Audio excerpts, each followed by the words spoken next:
যে বঙ্গ বিজেপিতে অর্থাৎ বঙ্গ বিজেপিকে বাংলায় একটা ভালো জায়গায় দাঁড় করে দিয়েছে যে দিলীপ ঘোষ, সেই দিলীপ ঘোষকে নিয়ে পরবর্তীতে শুভেন্দু অধিকারী, সুকান্ত মজুমদারদের মধ্যে যে অনীহা দেখতে পেয়েছিলাম, তা নিয়ে মনে হয়েছিল যেন বারবার যে কোথায় গিয়ে যেন দিলীপ ঘোষকে তারা যেন ছেটে বাদ দিতে চায় বা ছুঁড়ে ফেলতে চায়।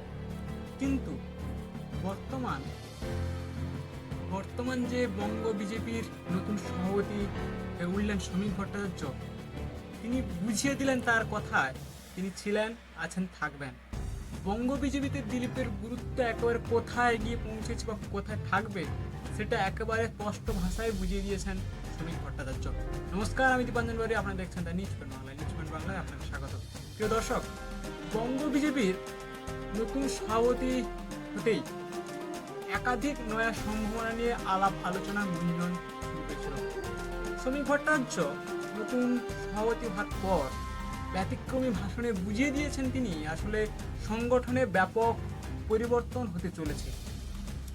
যে উগ্র হিন্দুত্বের লাইন থেকে সরে আসছে বিজেপি, বরং সবকা সাথ সবকা বার্তা দিয়ে সমীর ভট্টাচার্য মূলত উগ্র হিন্দুত্ববাদ থেকে সরে গিয়ে সবাইকে নিয়ে চলতে চাইছে, সেটা কিন্তু স্পষ্টত হয়ে গেছে। এই গুঞ্জনে শোনা গিয়েছিল যে শ্রমিকের হাতে দায়িত্ব যাওয়ার ফলে এবার সক্রিয় হয়ে উঠতে পারে কি দিলীপ ঘোষের গোষ্ঠী। এ নিয়ে এবার মুখ খুললেন একেবারে বর্তমান বঙ্গ বিজেপির রাজ্য সভাপতি সমীর ভট্টাচার্য। তিনি বলছেন দিলীপ ঘোষকে যেখানে কাজে লাগানোর সেখানে লাগানো হবে। ইতিমধ্যে যে 6 মুরলীধর সেন লেনের দলীয় কার্যালয়ের ভোল মানে একেবারে তার রং পরিবর্তন হয়ে গেছে। রং মানে গেরুয়া কালার নয়, যেটা হচ্ছে সেটা হচ্ছে রাজ্য বিজেপির নতুন সভাপতি সমীর ভট্টাচার্য শনিবার কার্যালয় থেকে সমস্ত নেতার ছবি সরিয়ে বড় করে লাগিয়ে দেওয়া হয়েছে পদ্ম ফুলের ছবি, অর্থাৎ বিজেপির প্রতীক চিহ্ন। এমনকি প্রধানমন্ত্রী নরেন্দ্র মোদী, স্বরাষ্ট্রমন্ত্রী অমিত শাহ এবং সর্বভারতীয় সভাপতি জেপি নাড্ডার ছবিও সরিয়ে ফেলিয়ে দিয়েছেন তিনি। একদম পরিষ্কার ধুয়ে সাফ করে দিয়েছেন, তার বদলে লাগিয়ে দিয়েছেন শুধুমাত্র পদ্ম ফুলের ছবি। কারণ তিনি মনে করছেন যে ব্যক্তির চেয়ে যে কোনো ব্যক্তির চেয়ে দল হচ্ছে সব থেকে বড় জিনিস, তাই দলের পরিচয়টা হওয়া উচিত সবার আগে। এবার রাজ্য বিজেপি প্রাক্তন সভাপতি দিলীপ ঘোষকে নিয়ে তিনি মুখ খুলতে কিন্তু কম করেননি। তিনি বলছেন যে 2 দিন আগে শ্রমিকের শপথ অনুষ্ঠানে আপনারা দেখেছেন যে সেখানে দিলীপ ঘোষ উপস্থিত ছিলেন না। ওই দিন কারো মুখে দিলীপ ঘোষকে নিয়ে কোনো রকম শব্দটুকুও শোনা যায়নি।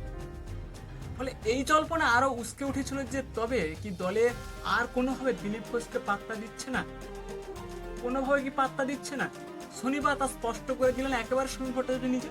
প্রাক্তন রাজ্য সভাপতি যে কতটা গুরুত্বপূর্ণ বুঝিয়ে দিলেন তিনি, তার কথায় যেটুকু বোঝা যাচ্ছে সেটি হচ্ছে যে দিলীপ ঘোষ কোথায় যাননি, উনি কোথায়ও যাবেন না। দিলীপ ঘোষ কোনো ছেলেবেলে কমিটি নন তিনি দলকে ভালোবাসেন এবং দল ঠিক করে সিদ্ধান্ত করে দেবে দিলীপ ঘোষ কোথায় থাকবে। দিলীপ ঘোষকে যেখানে কাজে যেখানে লাগানো হবে, দিলীপ ঘোষ ছিলেন, আছেন, থাকবেন, এই বার্তা তিনি পরিষ্কারভাবে বলে দিয়েছেন বা জানিয়ে দিয়েছেন।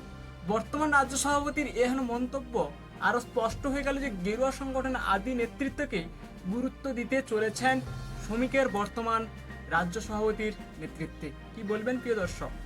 নমস্কার, সুস্থ থাকবেন, ভালো থাকবেন। আপনার মতামত কমেন্টে লিখবেন।